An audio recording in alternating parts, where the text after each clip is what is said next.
The misplaced attraction of the metropolitan cities often overshadows the value of a medical practice in a smaller community. Hiring rural docs in the USA tonight on Call with the Prairie Doc.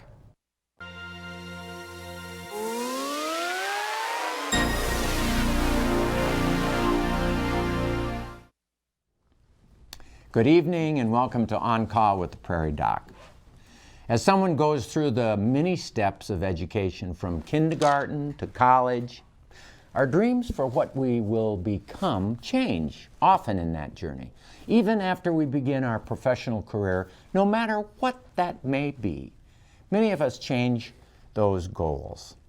For physicians, choosing where we begin our practice is one of those discussions, and we'll get into that tonight. First, let's take a look at this week's Prairie Doc quiz question. Who experiences burnout least often? Number one, those clinicians practicing in rural area with fewer professionals around them, with more responsibility to know everything. Or two, those living in urban areas practicing a more defined responsibility, surrounded by many professional colleagues. Who has the least rate of burnout? Viewers who call in the correct answer will be entered into a drawing to win a signed copy of our book, The Picture of Health. Each of my essays, originally written for this show, comes with a wonderful accompanying photograph by Dr. Judith Peterson. We'll announce the answer and the winner at the end of the show. Remember, you only have 10 minutes to get your answer in.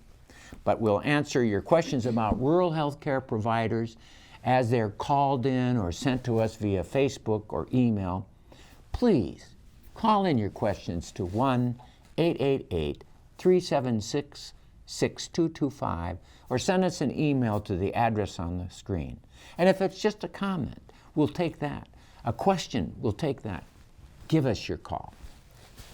Dr. Bradley Kamstra with Sioux Falls Family Medicine Residency in Sioux Falls, South Dakota, and Christina Konechne, the Chief Operations Officer with Horizon Healthcare Incorporated in Howard, South Dakota, are our guests tonight. Thank you both for joining. Thank you. Thank you for having us. So, now Christina, your training has been what? You're not a physician. I am not. Nope. So I graduated from Morehead State with my undergrad, and then I have a master's in healthcare administration from U.S.A. So otherwise, I grew up in healthcare. From where? You have a little bit of an accent, so it's got to be East Coast or something like that. No, I'm from Brookings. Oh, you're from Brookings? Yeah. So I was born in Nashville, Tennessee, but we moved there when we were like 3, so I can't really count that. So, wow. Yeah. That's really great. So, but yeah, I've always been in the healthcare as a caregiver. Then was a social service coordinator at a nursing home after college when I was going through graduate school. So, I mean, you were a nursing assistant, a certified nursing assistant in a nursing home. Yep. I mean, whatever. That's the lowliest, the hardest, the most challenging job, and probably the most learning, growing experience a person has. Yeah. Yeah. So, Bradley, you're not from South Dakota originally. I'm not. Nope. I grew up in Colorado. You're a Colorado, Denver, in fact. Denver. Yep. I met a farmer's daughter. Oh, you're from South Dakota? From Iowa, actually. Oh, and so this is close to her Correct. home. Yep. So And it brought you here to Sioux Falls, actually. Yep. I practiced in Iowa for 15 years prior to the family medicine residency program. So you did your family practice training in what residency program? I did the residency program in Sioux City, Iowa. Okay. And so then I went from there right to Rock Valley, Iowa. is where I Rock practiced. Valley, Iowa. How big Yep. is that It's town? about just under 3,500 people. Really a pretty nice sized town. Yeah, it was a nice size to be practicing in. We got to do everything I wanted to do as a family doctor, and great patients, great location. This region of to do healthcare really is greatly supported by the hospital systems, and we felt that out in even the small communities. What drew you to become a faculty member of the residency program for family practice in Sioux Falls? So even an undergraduate, I really liked teaching. I was really involved with that at that level. I was not involved with that for several years while I practiced. It was busy. Yeah. I wanted to have students come follow me, so I ended up having several different students at different levels come to my clinic, and I really liked that. And so I did get involved with the University of South Dakota, and I would go to Vermilion and participate there. And then more and more, I really recognized that that was a passion of mine. And so I actually happened to run into a colleague of mine from Residency, and he said, "This is something you should do." And he's also faculty in Sioux Falls, and he's like, "You need to come and check this out a little bit." So tell us a little bit about the residency here. When did it start, and how big is it? How many teachers, and how does it compare to other residencies in family medicine? Sure. So Sioux Falls program started in 1973, and the idea was to train. And it's combined by Avera and Sanford. Both hospital systems are supportive of it. Correct. Our program is an independent program as far as residencies go, but we are sponsored and affiliated with both Avera and Sanford Health Systems, which really works as a great marriage for us because we have them on our board helping to support. And of course, they know that we're training the family doctors that would be going to those healthcare systems, whether it's in Sioux Falls or in the footprint of both of those hospital systems. So, and then, what was it? You finally decided that you would start teaching. That was how long ago? I started just a little over 3 years ago. So what about those 3 years? Has that been an interesting experience? It's been a real learning experience.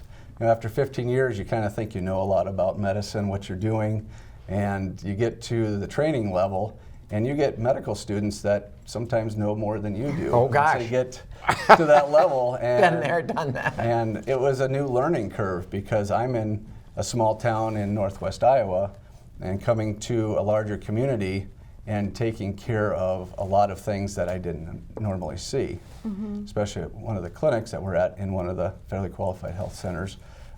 It's a different patient population than what I was used to in practice. So it was a big learning curve for me, but at the same time I really enjoy it. Every day is different. The residents challenge me and the rest of our faculty every day, and so it's lots of fun. How many faculty do we have down there? Currently we have 7. Almost full-time. 8, yeah, I would Full-time say 7 faculty. full-time. We are retiring some of our faculty, so that's another area where we're really working to find some of our family medicine colleagues that might be interested in a change in their career to maybe come and join us. So do you still have a clinic? Do you still see any patients? So as faculty, we're actually required to, as it's part of our assignment through the accrediting bodies. So Good. I have 2 half days a week where I'm actually scheduled patients for myself. And you have probably 500 patients or some cadre of patients. Yeah, I'm not sure what the number is that are assigned to me, but it's it's a community effort with both of the clinics where we're at, and so we all kind of share those patients, whether they're in the hospital or if I'm not in clinic that day, the other providers will see them. And the residents have a fair amount of time seeing outpatients, but they also see inpatient hospital patients, sick patients. They do the whole thing, don't they? Correct. So their schedule every month they have a different block, we call that, where they're doing something different. And some months they'll be in the hospital for that entire month and taking care of patients at both of our healthcare facilities. Then other months they might be in more of an outpatient community medicine rotation or different specialties to see how they would be able to gain the knowledge from those specialists so that they can use that in their practice. Now, Christina, you oversee how many communities? Yeah, so Horizon Healthcare, we have a total of 32 medical and dental clinics, but we're in 22 communities across the state of South Dakota. Our footprint scans roughly about 28,000 square miles. So a lot of places. So some of these are on Indian reservations. How many clinics on Indian reservations? Yeah, so we have there's 9 reservations in the state of South Dakota. We have about 7 clinics that are either located on those reservations or very close to those reservation areas. And so you are providing care, and we can see a map. This is the places where you have care, and you're providing care throughout the state of South Dakota, rural South Dakota, where the needs are. Yeah. Now, I mean, of course, that's where the big bucks are, right? I mean, that's why you're out there. Yeah, absolutely. It is challenging because in some of our clinics we only see, a handful of patients per day. However, as a community health center, as a federally qualified community health center, that's our mission. We believe in seeing all patients regardless of their ability to pay. We believe that everyone deserves high quality access to health care, whether or not you're poor as can be, or you're rich as can be. absolutely. Or whether or not you're in a town of 400 or you're in a town of 400,000. So it's a sliding scale thing, isn't it? Yep. So Horizon Healthcare, we do receive federal funds. Of that, we use those federal funds to be able to see all patients on a sliding fee scale. So our sliding fee scale is for individuals to receive services at our clinic. It can be for the individual themselves and or their family if they qualify. So those services, whether it be x-ray, lab, or just a regular visit or any preventative visit, can be reduced 20, 40, 60, 80, or more. Depending upon their ability to pay. I mean, you're there for the people. Yep. Do you sense that there's anything there that would be a pattern or a template for healthcare for to revise the healthcare in the United States right now? Because we just spend so much money, and a lot of it is specialty driven, not primary care driven. What's your take on that? Yeah, That's sticking your foot into politics. Big topic. I think that there's a lot that we could learn from the community health center model. Community health centers are the largest healthcare organization in our country. On average, they save about $24 billion every year to the healthcare system. In South And how does that happen? I mean, how do you document that money? Yeah, so we're working to remove those barriers for patients. So whether or not it's transportation, so we're providing transportation to patients so they're not accessing the emergency room. We're working with those high-risk patients that maybe are diabetic, have depression, don't have insurance, have obesity. And end in the emergency room and the hospital, and days and days, and you prevented that hospitalization. Yep, and we're following up with those patients in a more routine basis, in a more routine manner. They've said that. I mean, let's follow through on that, Brad. The people have said that if everybody had a primary care provider, PA, nurse practitioner, physician, that is assigned them, that they picked, that's my doctor. That we would, the country would save 20-30% of the exorbitant fee that we have, because it would keep them out of the least quality, most expensive healthcare access place called the ER. Correct. And I think, like what she said too, is the access to care. And if you have a primary provider who can do that for you, that becomes so important because you have a trust factor, you have a clinic that knows you, you know those people. And so I even see a setting like what you have and where we've worked too, is that we try to do the best medicine, evidence-based medicine, and we train to do that, to do what we can for our patients, what we feel is the best thing to do.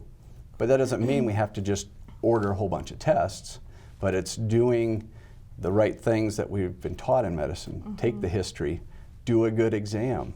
And now we've got a little more cost-effective technology we can use in the clinics, like we had been talking before about ultrasound, that we can do. Handheld ultrasound. Handheld ultrasound. Very comparatively less expensive, and maybe we can prevent somebody to have to go pay for that expensive test that we probably wouldn't have needed anyways, because we've had a pretty good hunch and we're just going to treat that patient, not just rely on the technology and a bunch of labs to do that for us.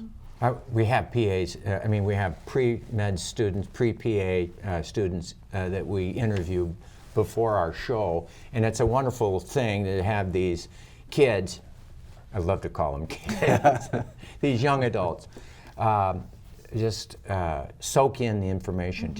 And as we were talking about the technology of the new tools that we have, it's a better stethoscope, this handheld ultrasound. Absolutely. So methods to use those systems, to learn how to use those systems, and then to use them in rural areas. And I was just going to say, even in regards to for rehospitalizations, with community health centers and a lot of the practitioners that you guys work with, it's if I go into the ER, my primary care provider is following up with me the next day, the following day, to say, we need to get you in. How, what happened? How can we help avoid this? They're talking through those goals. They're talking through, why did I end up in the ER in the first place, and how can we avoid it moving forward? So they're being proactive to even prevent rehospitalization moving forward. So just to say, John Mengenhausen, who is the CEO of Horizon and who really kind of has built this, this wonderful program, was a friend of mine that I developed a relationship when I was working in Lake Preston. Of course, I'm from DeSmet, and of course the Bulldogs don't want to have anything to do with the divers. Our mortal enemy. But most of us are related. Well, good thing you're 7 miles, what is it, 7-Eleven? It's 9 miles away. I bicycled that distance many times. And they always had a swimming pool. We didn't in DeSmet. But anyway, the long and the short of it is Mengenhausen and I developed a great relationship, and I cannot be prouder of what has happened through Horizon and bringing care to people who can't afford it, and developing a way through the national health, the national dollars, to be able to do this kind of a thing. I mean, so. Oh, absolutely. Thank you. In an effort to increase the number of doctors who choose to at least begin in a rural practice, special programs are in place to help with training and costs. There are several states that have rural tracks. Probably the granddaddy of rural tracks is the RPAT program, which is in Minnesota. So we know that other states have had successful programs and have placed a lot of their eventual graduates from their residency program back into rural communities or into their rural track communities. Of the students who graduate here, if you look at them after they've done their residencies and settled down, 40% practice in the state of South Dakota. We have a large interest in rural medicine in our class, and if we train students in an urban environment, sometimes they lose their footing on what would a career in rural medicine really be like, or what types of resources would I have, or do people really like it? And therefore, we started the Frontier in Rural Medicine program, which is where 6 of our students spend most of their third year in a town of less than 10,000 in South Dakota. Walking down town, everyone knows me practically already, so I feel kind of bad. I don't know everyone's name yet, and they're like, "Oh, how's it going?" and remember everything. I'm like, I should know you, I've talked to you, but I really like that. My wife loves it, so I think it's been a great experience on that front. I'm trying to attract more patients, and it's, I think, easier to do out here, where, if a patient comes in, it's a lot easier to go down the hall or across the street, and hey, instead of across town, and giving you that more full experience where you can track patients and that continuity of care. And I get to see a variety up here. I'm the only student, which I think is a benefit, where I get to hop in over on surgeries, or if there's a cool case down the hall, they come and grab me.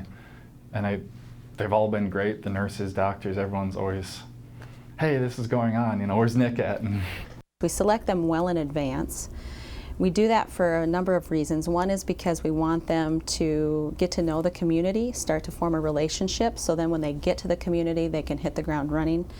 We also do it because they have to do a community project, something that's specific for the community, and something that is substantial, whether that has to do with patient education or some unique need that the community has. So we want them to have time before they're actually there to think about that project and start to develop that. I'm working with Brock out of Sioux Falls. We're going to try to start a HOSA, or a future health professions group up here throughout the school to get the students more experience to healthcare and careers within it, and just build leadership and everything within the community. We are always interested in having more students stay in South Dakota, and we want them to fill the need areas according to what their own calling in life is.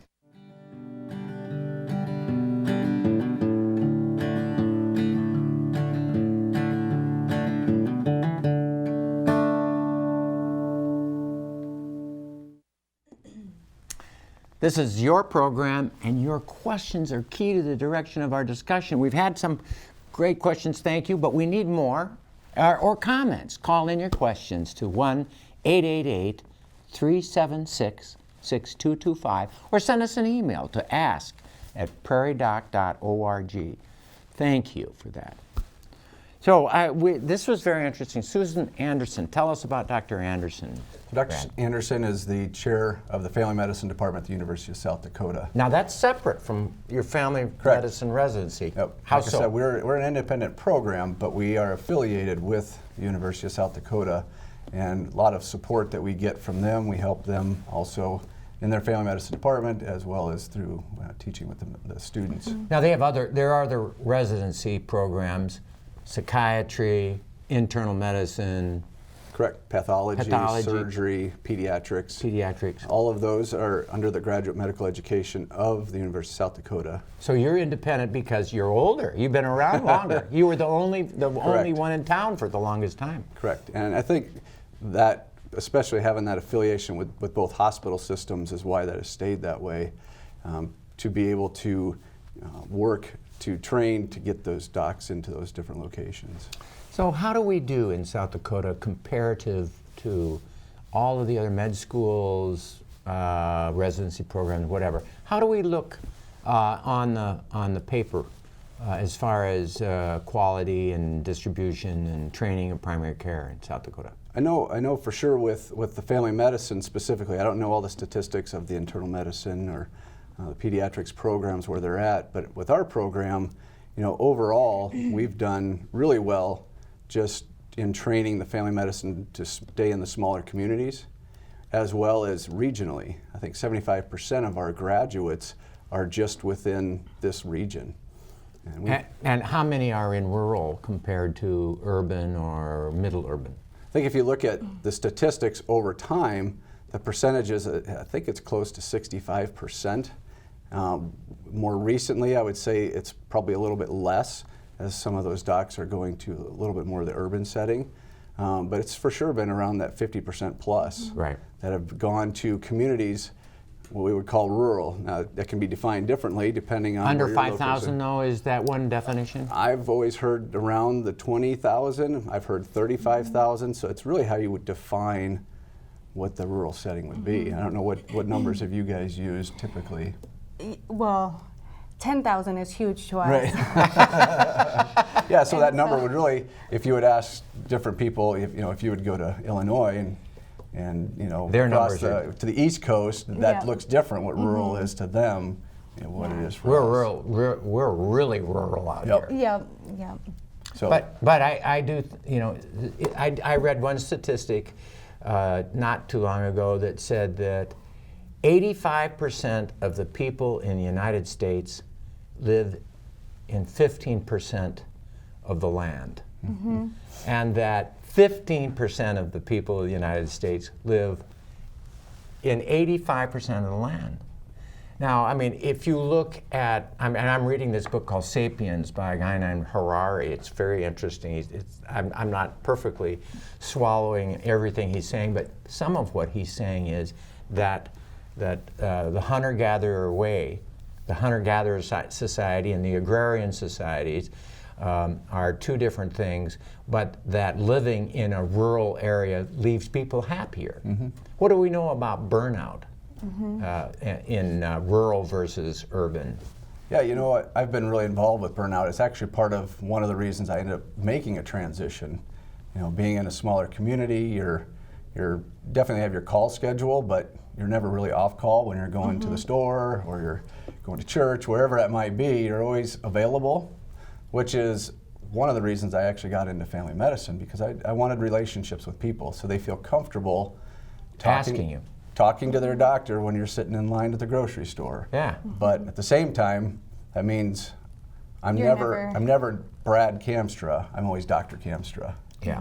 And so that becomes very difficult, and knowing how to put up some boundaries sometimes, but also knowing when is it Brad time and family time versus, no, I'm at work and I'm going to take care of things. So burnout is a real deal for doctors, no question It's about really it. significant, and we've really been working on that. I've been involved at Avera with their light program on burnout, and that's been a big part of what we're trying to look at with the culture of how we train our residents, but also knowing we've got to look at it differently so that when they're in the clinics and doing the hard work and the busy work every day, how can we prevent that burnout?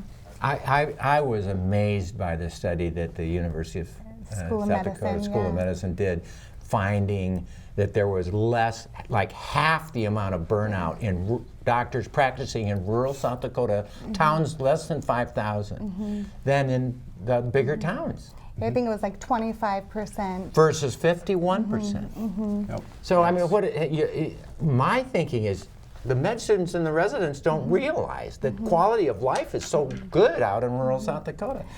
What is your take? Because you have to recruit these folks. Yeah, so when I first saw that study, actually Dr. Dean had shared it with me originally, and when I first saw that, I was a little surprised, because I think I even thought maybe it was going to be worse in the rural areas, because we do struggle of ensuring that we have adequate support for our providers. Several of our locations are solo sites, and so you worry about isolation. But I reached out to several of our successful providers, and we have a number of key and just amazing providers and staff. And I reached out to them and I said, what are your thoughts on this? And what they said was, yeah, but the good part is we have greater autonomy. We can practice how we want to practice. We can help remove those barriers for our patients. And not only that, we don't just take care of the patient, we take care of their entire health. That's their behavioral health care, their, if it's substance use, their oral health care, their primary care. And then they also work with their families, and so they get to know the patients and the families. And so A great sense of reward for practicing in rural South which Dakota. helps on that burnout. I don't think that the kids going, the residents and the med students realize what a joyous world this can be, practicing in a smaller community. I watched Bob Bell, who was my mentor, a family physician from De Smet, and a dear friend of our families. And I watched him on call 24/7 for like 20 years before he had help finally. And the guy just, he hunted and he fished and he was part of the community and sang in the choir. He just absorbed it all, loved it, savored it. It was a wonderful life for him. I know it was. The key to that, and this is what we try to really look at, is the relationships. Why do people get into medicine? It's to develop a relationship with a patient so that you can help them. And that's so much about why we do, especially in a smaller community, because you get to know not only that patient, but their mother, their grandmother, their grandfather, their uncle. And all of that plays such an integral part of how we take care of people. And I think there's two other very vital parts here is one is when we're recruiting to those small rural areas, it's not just the individual we're recruiting or the physician or the provider, it's their entire family. Their spouse. You've got to have a happy spouse. We really try hard to have them be invested in their community, in all of our communities that we're serving, and because that increases their likeliness of staying long term. If they're active in their church, are they doing different community service projects? And so I think that helps a ton when we look at not just the recruitment, but the retention of those. Retention. We just been discussing this with our faculty about what does that look like from even our standpoint, but also, as our residents are being pursued by different communities or health systems, whatever that looks like, what is it that you want about that? Certainly contracts make a difference and all those things, but really you want to be happy. But not just you, your spouse, your kids. Can your kids go to this school? Can they play for that football team? Can they go hunting? Can they go do whatever it is in that community? And so it is a family recruitment. And so I know when you're looking at recruiting those people, those are the things you want to bring to the table, as well as letting the spouse in, let the kids in on that process. Well, they need to be. I mean, I think they're the key to most of this. Deal. Big deal. We've got some good questions. Some of them are medical questions, so I'm just going to throw it out. Yeah. A caller from Aberdeen asked about the miracles of celery juice. Thoughts from the panel? Any comment about celery juice? I'll make my first comment. Okay. Never heard a thing about it. I think celery is a great food because it takes more energy to eat it than it does that you get it. If you're losing weight, go for celery. You know, it's a vegetable. Why not? Right. I think that's a big key. You know, there's a lot of things where I think people are reaching to look for different ways to stay healthy, and I think a lot of it goes back to some of those basics of fruits and vegetables and really balancing your diet. You know, is there something special about celery? I don't know, but certainly, you know, it's got a lot of vegetable or vitamins to it. It's definitely going to help fill your stomach so you don't feel as hungry, but certainly I can see some benefits to that. It's one of the holy trinity of the foods in New Orleans. Have you heard that? I have not. No, you've got to have these three things to make the very best food. And of course it's celery, it's green peppers, and it's, I think, onions. I'm not sure. My wife will correct me on that when she's out there. Tell me, honey, what is the Holy Trinity from New Orleans? A caller from Redfield asked about Medicaid expansion in South Dakota. What do your panelists think? So I'll throw that at you. What do you think about expanding Medicaid, Christina? Yeah, well, me personally, and even from Horizon's perspective, we're definitely in support of expansion of Medicaid in the state of South Dakota. Not only from a reimbursement side, because You would get better pay. yeah, absolutely. But you know, in South Dakota this last year, just looking at community health centers, for the total cost of care for the Medicaid patients, we saved about 24% of that total cost, the community health center program. And so we have data that shows that it makes sense from a financial reimbursement, from a financial standpoint.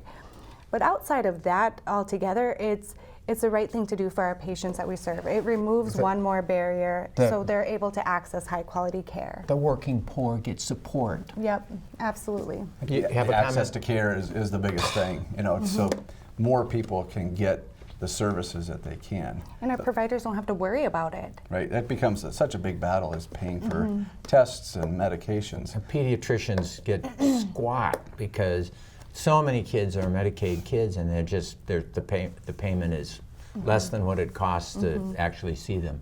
And it's always difficult. How do you pay for the expansion? And that's, you know, it's a difficult gamble because it is expensive to be able to fund that. But at the same time, you know, from our perspective, is to try to help our patients get what they need. A visit to your healthcare provider today generally involves an appointment and a very structured process. This was not always the case. Things have changed. We didn't see patients by appointment in those days. I don't think anybody and any of the other doctors in town were seeing patients by appointment. A patient would walk into the clinic, register, say who they would like to see, and then sit down and wait. In those days, it was a requirement that if you were doing major surgery, like abdominal surgery, something like that, any major surgery, you had to have a second physician scrubbed in with you. So that was a slot that I had to fill at that point. We left Dr. Kilgard and Dr. Clark handling the clinic, and at least half of most days I was tied up being an assistant to the surgeon in surgery. In those early days, we didn't have any plastics like they have today. All the syringes we used were glass syringes. They had to be cleaned and re-sterilized. and used over and over again. The same was true of the needles that went with these syringes. They had to be cleaned, resharpened, and re-sterilized and used over. All of the surgical gowns, masks, all of that stuff were all cloth. They had to be washed and re-sterilized. So that in itself was a big job to keep all that going. You reused rubber gloves, so you had to check them. If they didn't have a leak in them, you cleaned them up and re-sterilized them and used them again. There were some students that I mentored over the years that I didn't really get that much out of, you know. But Rick was an exception, and I had the impression when I had him that he was a young man that was going to do well in his profession, and I think that's been brought out in subsequent history.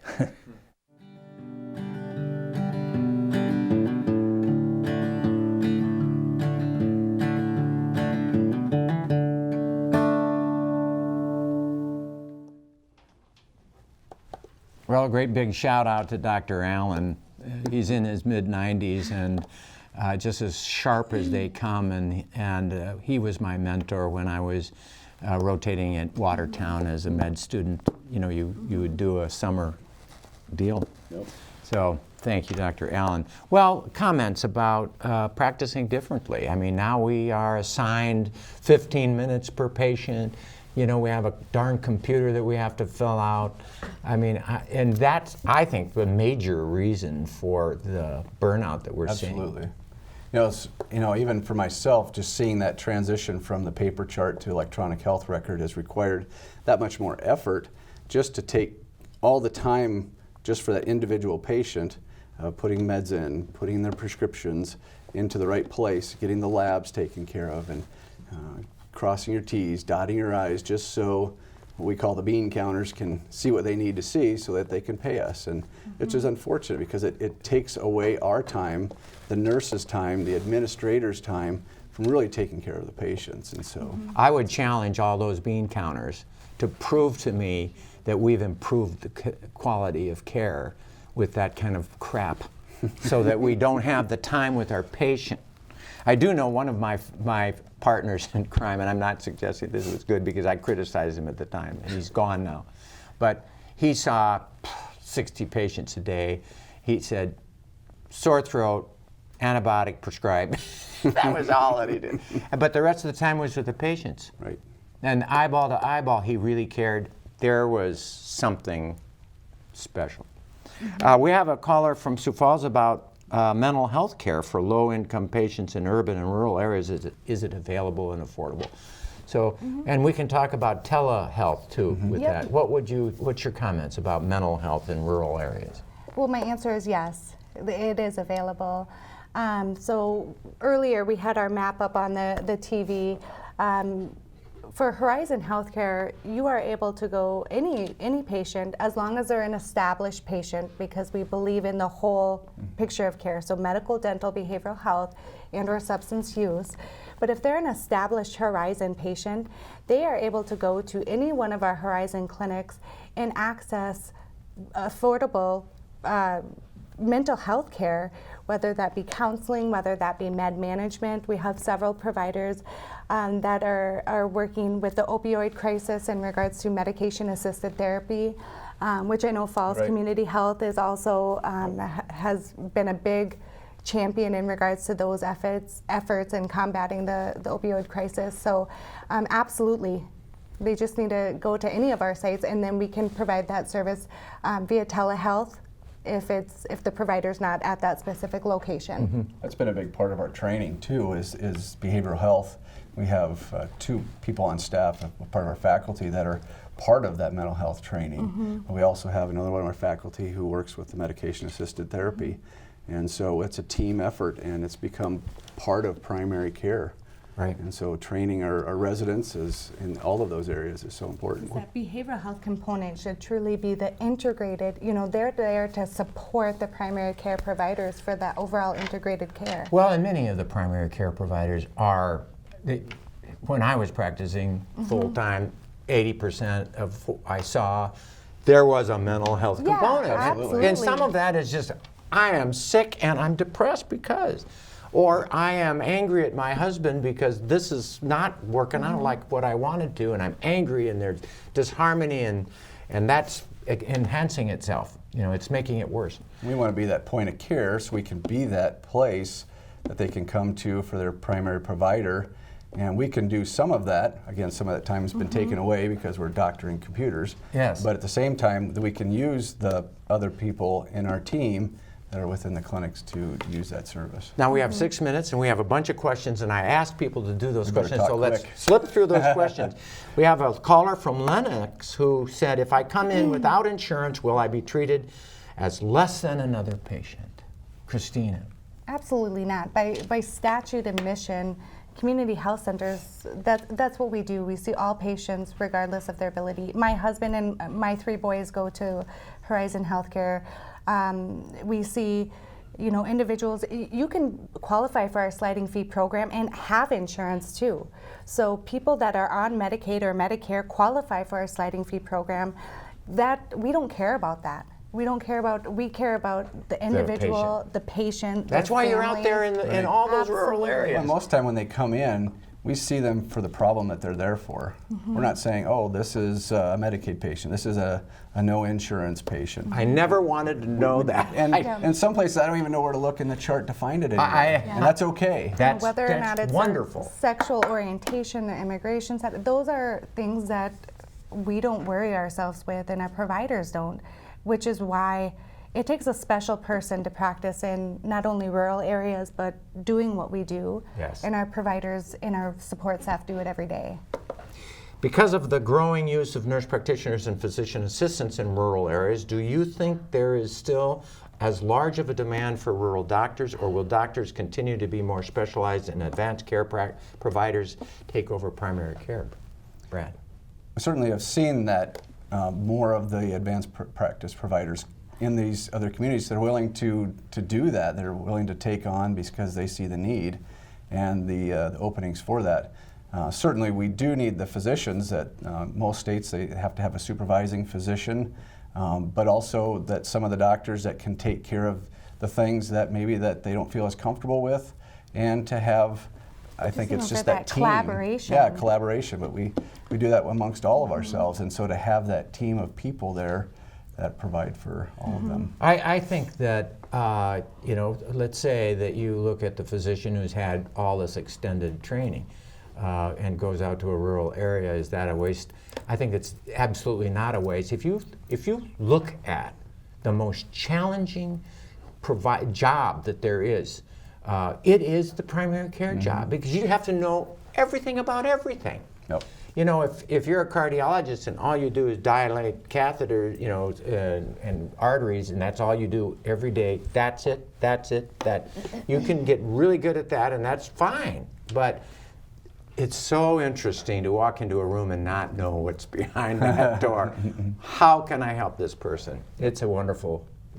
We've had nurse practitioners and PAs where I worked, and it was a great team that we had, you know, and we worked with each other and collaborated all It's the time. wonderful working with people like that. A caller from DeSmet said, where does a doctor of chiropractic fit in the rural healthcare clinic? Let me ask you that. Do you hire chiropractics in Horizon?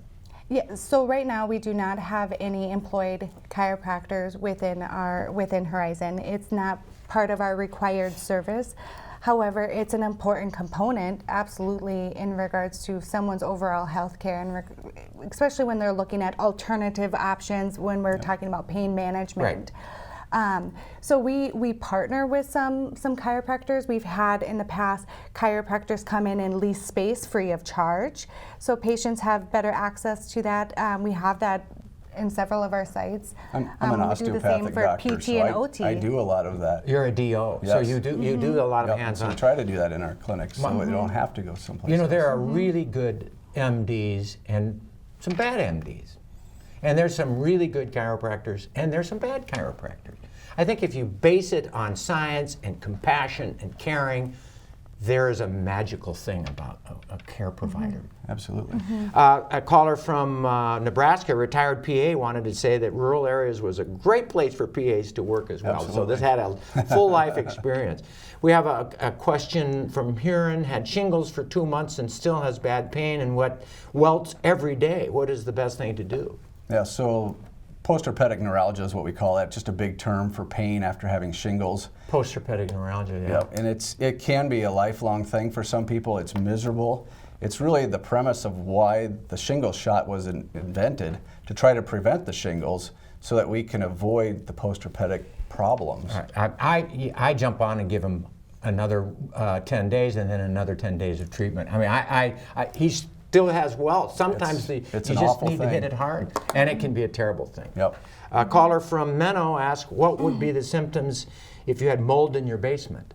Any comment? Mold? No? Nope, I don't think. Quick. Well, this 30 year seconds? especially, we got a lot of mold going on, but most mold does not cause a lot of long-term problems. Yeah, it has been made a big bugaboo. The allergists say forget about it. Yep. That is hiccups. For 10 to 12 times a day, about 3 hiccups, but they occur a lot during the day. Why would this be happening? Do you have any comments about hiccups? It's a big subject. It sounds big, but there's a lot of things. Some of it can be anything going on within your stomach area. Some of it could be medications. Some of it's other illnesses. If it's going on longer than it should, you got to get it checked out. Yeah, and there can be some weird things. And now for the winner of tonight's Prairie Doc quiz question. Who has the least rate of burnout? 1, those clinicians practicing in rural area with few professionals around them and with more responsibility to know everything, or those living in an urban area practicing the great life with more defined responsibility and surrounded by many professional colleagues? And the answer is rural practice produces less burnout. Isn't that something? Being closer to one's patients makes the work more rewarding. The autonomy is wonderful on a personal level. It was Joyce Nevin from Sioux Falls who answered the question correctly. Thank you, Joyce, for participating, and a book will be in the mail to you soon. We'll be right back after this. Welcome to your Prairie Doc Library at www.prairiedoc.org. Wherever you live or travel, you and your family can enjoy free and easy access 24 hours a day. Search for a specific topic. Browse through the television shows, radio programs, and blog page. You, your family, and friends around the world can learn from physicians and other health professionals answering questions on a variety of medical topics. Visit your Prairie Doc Library today at www.prairiedoc.org. The elderly patient came back to our rural hospital from a hospital in a nearby larger city after having had major surgery and feeding tube placement. The care from the bigger hospital was superb, except that the patient was getting a little too much nutrient and fluids and was a bit overloaded. Also, the family was concerned that perhaps they had been too aggressive in getting stressful surgery for their elderly mom, whose memory had begun to slip. As her physician, I cut back on the feeding tube supplements, stopped the IV fluids, provided a little diuretic, and did labs and x-ray for dementia. I took plenty of time with family and patient, learning about their wishes should our patient again deteriorate. All agreed to emphasize comfort from here on out, and if she started to fail, we would do our best in our home hospital and not transfer her care again. I'd been that patient's primary care doc for years. Practicing outpatient and inpatient care in a smaller town gave me the experience to see what was happening. The patient and family knew me, trusted me, and appreciated the time I spent listening to her. Quality care reviewers and government oversight people and insurance companies also know the value of a well-trained rural primary care provider who not only understands how to care for a complex patient, but also knows when and where to refer when specialized care is needed. In fact, experts believe an ideal system would define a primary care provider for every person. Unfortunately, there are not enough rural primary care docs. Many speculate as to why this is. However, I believe the need has resulted from misinformed med students and residents who think the lifestyle in rural America is not satisfying enough. In the July issue of South Dakota Medicine, a survey of family physicians practicing in this state found much lower burnout rates in family docs practicing in rural areas, 25%, compared with those practicing in larger metropolitan areas, 51%. Evidently, some social aspects of rural practice seem to confer a protective effect against burnout. This new data should be helpful when young physicians are looking for the most satisfying places to practice. My elderly patient went home in about a week, happy with our community hospital and the care she received here. Her doctor was also pleased, as he had the reward of successful care, the honor of satisfied family, and the joy of truly helping someone while practicing in a rural setting.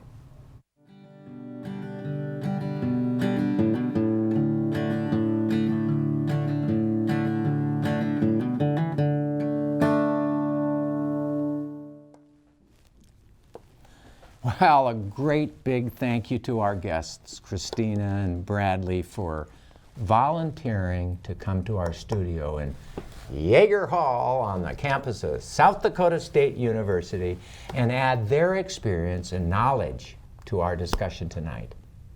If you'd like more information about this program or to see more episodes, please like and follow us on Facebook or visit us at prairiedoc.org. This time of year, we often encourage you to get your flu shot. Truthfully, it is important to be sure that all of your immunizations are up to date. That does it for tonight. On Call with the Prairie Doc will not be on South Dakota Public Broadcasting next week as they air the high school football playoffs from Brookings. Go whatever team you're from. D-Smet Bulldogs. You may tune in to our Facebook page next week to view a previously recorded episode. We will return on November 21st with an all-new program. From all of us here at On Call with the Prairie Doc, until next time, stay healthy out there, people.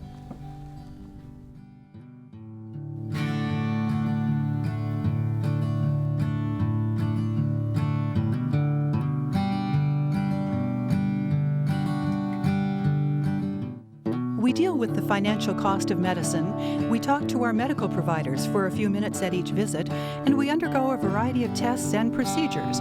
But what is the impact of the unseen or unmeasured elements of healthcare? Ethics, literature, and the quality of life. Next time, On Call with the Prairie Doc. Hello to all. I am Dr. Tom Luzier, a practicing allergist in Aberdeen, South Dakota.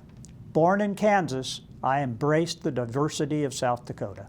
This diversity comes with a price: limited healthcare resources and information. The Healing Words Foundation, through Prairie Doc, provides an open, online, interactive, public broadcasting format for reliable health information. As a member of the Healing Words Foundation Board, I am asking you please to join me in support of this work, which is funded entirely by donations from you. Please consider making a personal or corporate gift to Healing Words Foundation, a 501c3. Go to prairiedoc.org and click on the donate button and make a valuable contribution. Thank you.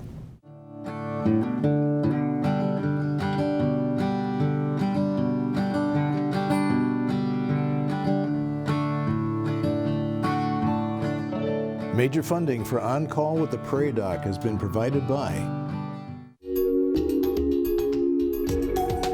Avera is a proud sponsor of On Call with the Prairie Doc on South Dakota Public Broadcasting. Larson Manufacturing is proud to support On Call with the Prairie Doc as it continues to open doors for important medical information. the South Dakota Foundation for Medical Care, the Medicare Quality Improvement Association for South Dakota, and with the ongoing support of these individuals and institutions, Brookings Health System, Ophthalmology Limited, Avera Heart Hospital, Dakota Allergy and Asthma, Fishback Financial Corporation, Vance Thompson Vision, Urology Specialists, Brown Clinic, American Academy of Family Physicians Foundation and South Dakota Academy of Family Physicians, Black Hills Medical Society, Aberdeen District Medical Society, Brookings Madison Flandreau District Medical Society, Sioux Falls District Medical Society, Dakota Bank, Orthopedic Institute, Physicians Care Sanford Clinic Community Service Committee, Aberdeen Asthma and Allergy, and Swiftel Communications.